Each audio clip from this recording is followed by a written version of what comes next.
It's basically time to look like a princess because we're getting ready for Diwali. I'm gonna start off with mapping out how I want the liner to be.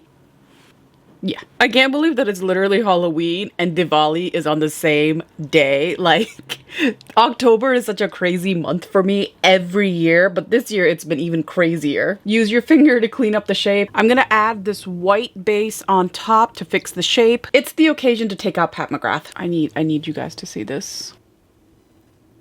Deepen the black so it doesn't look so messy. Not me forgetting to put the white powder before the shimmer. White shadow, and then we'll add the shimmers back on. I want to add a few rhinestones. I love a rhinestone moment. I'm gonna add my favorite lash from Velour. This is called Light and Fluffy. I like to keep the lashes more on the outside edge because then it really like opens up your eye. Adding cream blush. Wow, okay. Concealer. Here. Maybe a little here. Ah, who am I kidding? I'm gonna put her here too. Here. A tiny bit of white. Now for those of you who are gonna say it looks patchy, you're right, because we have an added foundation. I'm using the Patrick Ta foundation because I need to feel my skin again, especially after all the Halloween makeup. Also, this just gives you such a beautiful little glow. Does it look like glass skin? Oh my god. I just spilled so much powder on myself. Wow, that's a lot.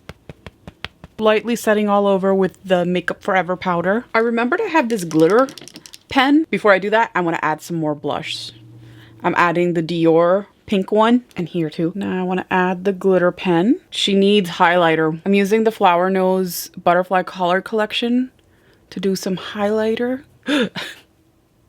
Oops. I'm gonna do pink in the waterline, but white can also work. I bought these Beach Wave extensions from I&H. I think we should add some gems into the hair. These are so hard. Wait, maybe I should just... I'm gonna go with the bigger rhinestones.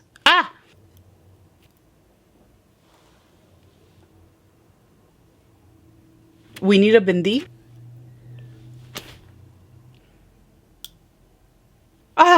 Okay. I'm just gonna put a rhinestone there. Should I make it double the rhinestone? Oh, that's cool. Should we do 3? For those of you that don't know, there are long bindis too. You don't always just have to do the circle, but it's your preference. It's so pretty. For the lips, I use the Rosy Nude Lip Liner from Lancome. It looks a little too pale, so I'm adding a little bronzer. I think I lost a rhinestone changing my clothes. Fun fact, I low-key hate jewelry, but I'm actually gonna put some on today. I feel the jewelry like in my ears and on my neck, and it's like a sensory issue. Necklace. I think this is my favorite Diwali look to date. Happy Diwali to everybody. I'll see you guys all later. Bye.